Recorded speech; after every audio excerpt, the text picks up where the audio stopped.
Michelle, how you doing today? I'm doing well, Billy. I'm so excited to be here. How are you?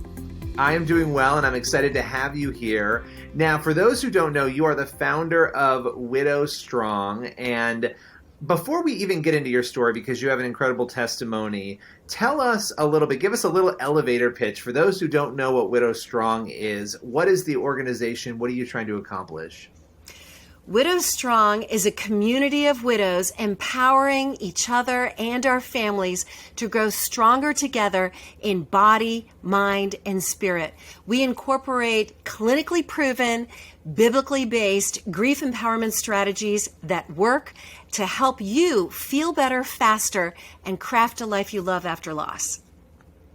That was a really solid elevator pitch. Very good. I mean, it's amazing organization, amazing what you are doing.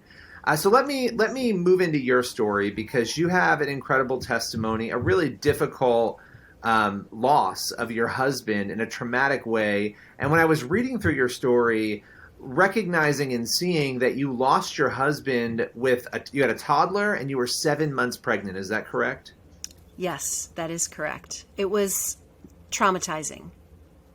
I mean, first of all, how could it not be without the other factors, even in itself?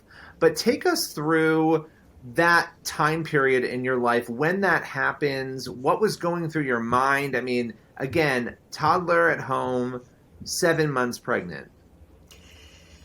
Well, my late husband, was my best friend and the father of my children, and I loved being married to him. And he told me he was leaving for a business meeting. He was a chiropractor, and we were opening his office outside of Atlanta. And so I said, well, I will take my toddler, she was not yet 3, Ari, to the Georgia Aquarium because it's fun. And I was 7 months pregnant. I didn't know at that time because we liked our pregnancies to be a surprise. So it was with our daughter, who is named Sophia, and she's 14 now. And when I came home from that time, I knew he was going to have a business meeting. And when I came home, he had left me a note that he needed some time to think, that he needed some time alone. And I was I couldn't call him. I was searching for him. I was trying to even see if he was using his credit cards just to locate him. And the police said because he had written that he was going to be back on a Saturday, that I couldn't declare him a missing person because he was a grown-up. So I just prayed and prayed, and I asked. It was very, very, very difficult, and then the U.S. The sheriff's office called to say that he had passed away of carbon monoxide poisoning in his car at a campground in North Georgia, and it was the worst moment of my life. And I know this is going to sound odd to say, because I had 5 days that I was just on my face praying and looking and calling anything I could do. I was desperate. And during that time, the Lord showed me some chapters in Isaiah that talked about widowhood. And I just, Bible bingo, where you just, Lord, please, and I just opened it up, and the Lord said that he would be my husband. And I was like, this means we're going to be okay, right? And he just, over the course of a few days, was letting me know that my life was going to change. And I didn't want to hear it. I thought that maybe they were just bad thoughts. And in fact, so that when I found out that my husband had passed away, I was horrified, but I was not surprised. How did you, it's the most unimaginable situation that you find yourself in. You're also, again, 7 months pregnant. Mm-hmm. How did you pick up the pieces from there and move forward? I know that that's a loaded question, because I think that must have been one of the most difficult things, if not the most difficult things you ever had to do. But how did you do it? What was that like in the days and the weeks and the months? So if anyone is wondering, how do you pick up the pieces when you're in the midst of like the worst of the worst? Here's our secret sauce. You make the next best decision. That's what you do. You make the next best decision. So sometimes the next best decision is to take a shower. Sometimes the next best decision is to call a friend because you're on the edge of feeling suicidal yourself. And I did. I did feel suicidal, and I called a friend. But I would never hurt myself because I had a baby inside and I had one outside. And I wasn't going to mess up the one outside, and I wasn't going to kill the one inside. So it was horrible. And I was mad. I was very, very angry at God, not at my husband. I was mad at God because I was praying and I was asking God to save him. And I'm like, what? You could have. Something could have happened, and you could have. And I believe in God's sovereignty. And so I really wrestled. So to answer your question, did I just say, it is all well with my soul? No, I did not. But I'd been trained as a missionary through Youth with a Mission in my 20s. And at that time, I was 39. And I knew that God was the safest place to be. So I wrestled with him hard. And I don't mean to get emotional. I was angry and I did not let go, and he didn't let go of me. And then I asked for help, and people slept at my house for like a month. Friends slept at my house, and then family came for a month. And then I had a nanny live in my house because I needed help. And what you may not know, in the span of 5 months, I lost my husband to suicide. 2 months later, Sophie was born. 3 months later, my mom died of breast cancer. So I was like, what are you thinking, God? Stick a fork in me. I am done. What did I do to deserve this? And there was this moment after Jason's memorial service. My father actually was, he's since passed away, was a concentration camp survivor as a Polish Catholic. And so his mother, his sister, and they went first to Auschwitz and then to Bergen-Belsen as Polish Catholics. And I remember after Jason's memorial service, I was sitting on my bed, and I just, in a real quiet voice, my father was there, and everything I ate tasted like sand in my mouth. And I just said, Daddy, I don't know if I can do this. And I really meant it. And my father was a really gentle man, very kind man. But you know when your parent drops their voice, and even when you're an adult, you stand to attention? And he went, your grandmother went to a concentration camp. You will do this. Wow. You will do this. And so in that moment, I started to think about my grandmother, the fact that she went to a concentration camp. She heard people screaming in gas chambers. She saw people lined up against a shooting wall and gunned down. She traveled in a cattle car where people went to the bathroom for 3 days in a bucket in the corner. And I was sleeping in my bed, and she made the next best decision. And here I stand in front of you to tell you to give the legacy of perseverance. And so I had nothing but to follow in the footsteps of the legacy of my family of perseverance, to pass that to my children. And oftentimes our pain is not about ourselves. It's about how we shepherd our pain, how we grow up with our pain. And then we give it as a gift, and we make something beautiful out of it.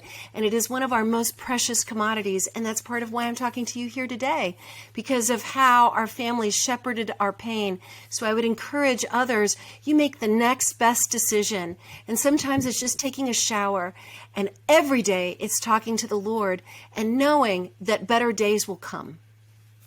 And, you got emotional before, and how could you not? I mean, this is, first of all, everything you're saying, these incredible lessons that you're sharing, I'm so grateful that you're sharing them, because there are people who are watching or listening right now who are going through all sorts of different things that they feel like they're at the end of their rope. They feel like they've gone through the ringer and they don't know where to turn. They don't know what to do. And hear you sharing the worst events of your life and how you were able to get through them, it's incredibly helpful to other people. And what's so fascinating about your story to me is that in those moments, even when your dad was very firm with you and really spoke into you a truth that Mhm. maybe reawoken you in that moment, you then moved forward and said, not only am I going to get through this, I'm going to help other people, other widows get through this. And so on that journey, you started to heal, you started to progress through that.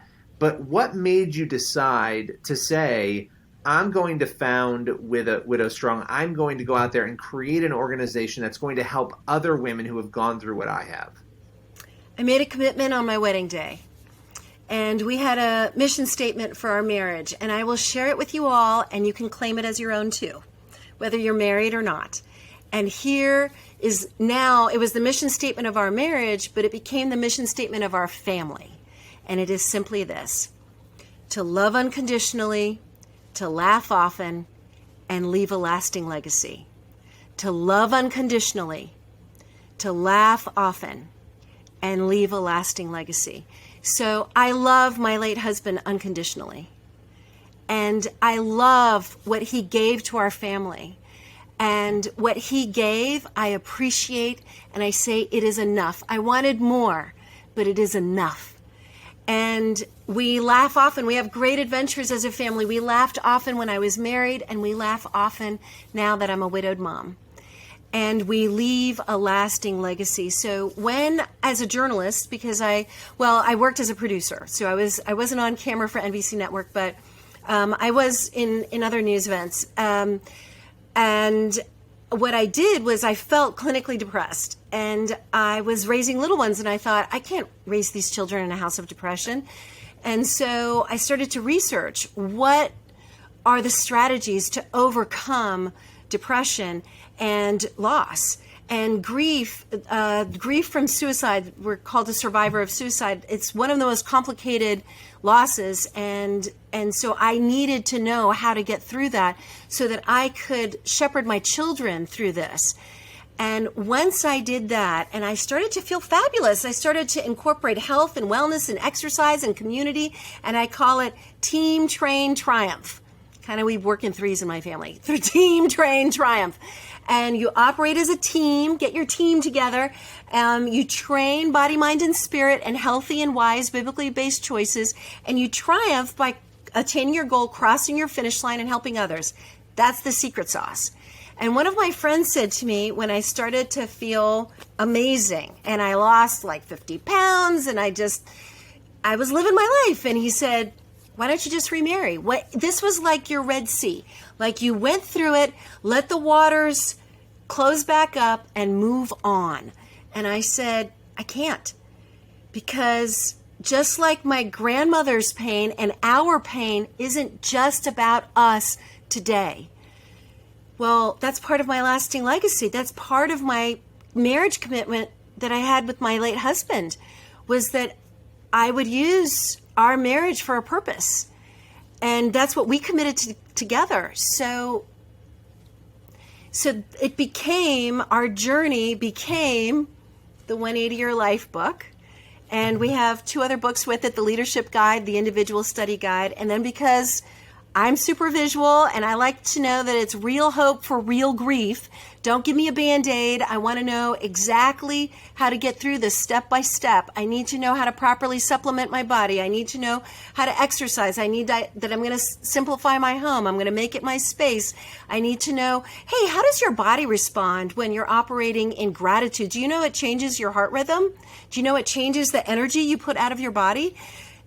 Do you know that when Jesus says it's better to give than to receive, that our bodies are wired? Like, there's an exercise endorphin high. There's actually a helper's high. And so you can feel better faster by walking out these biblical truths. And then because of my journalism background, I wanted to give you the scientific reasons why they work, because that's how my mind works.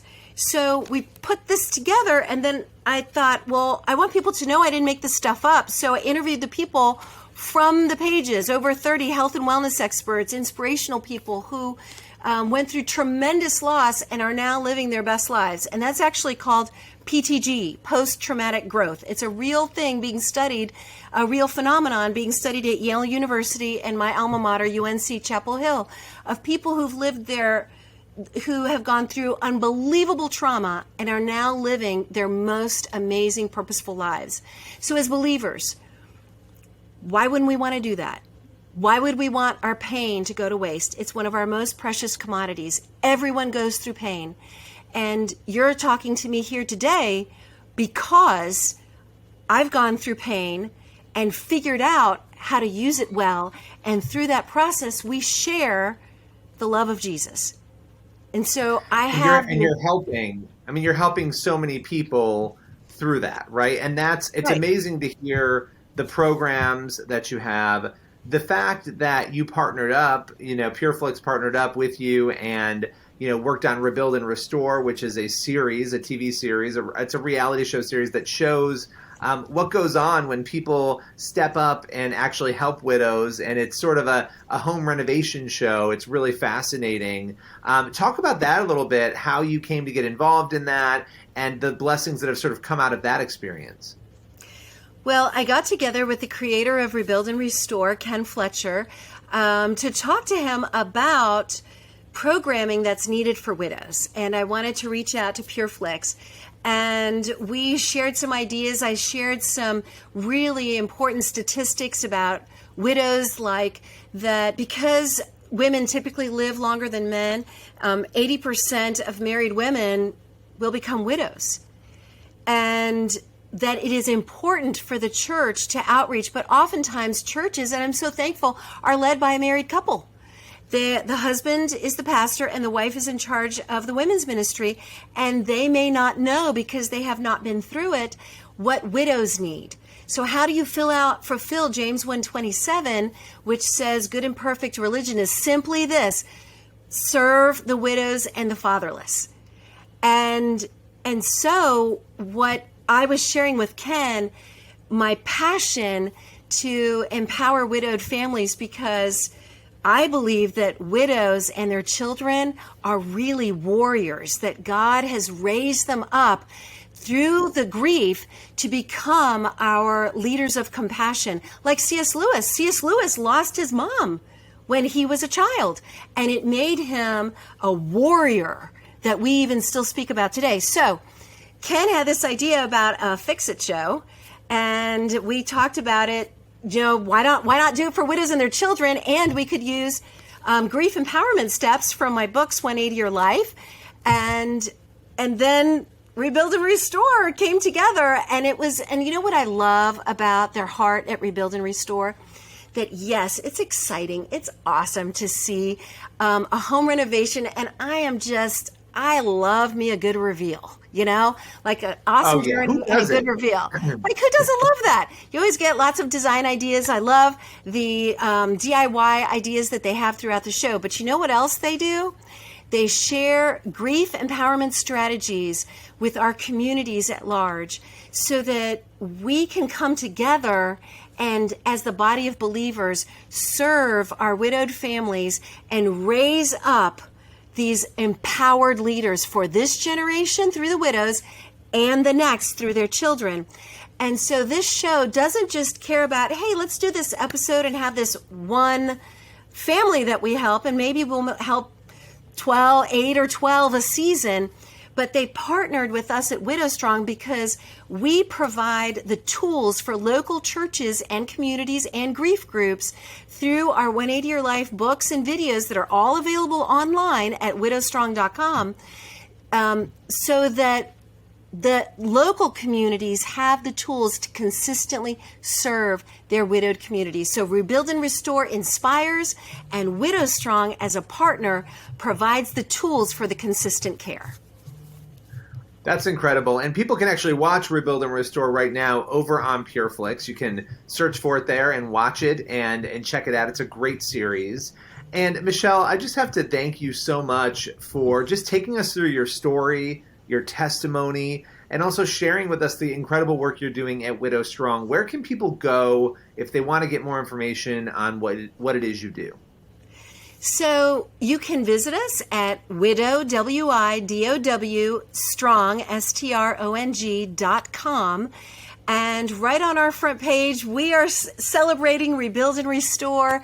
We share connections to our 180-year life grief empowerment video and print curriculum. It's kind of like the Daniel Plan meets Grief Share meets like a Priscilla Schreier Bible study all together.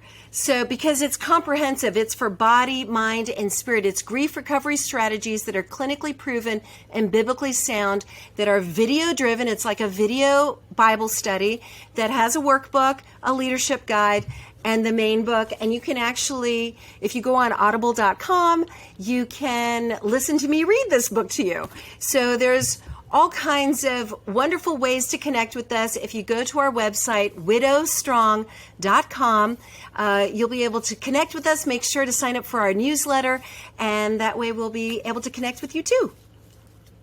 And, just a little note there, maybe if you're watching or listening, maybe you are not a widow, maybe you're not, in that predicament, but maybe somebody is. Maybe somebody you love in your family could really benefit from this. So I'd encourage people to check it out and share it with others too, and make sure that they're aware of the wonderful resources that Mishael has. And Mishael, thank you so much for joining us today. I so appreciate it.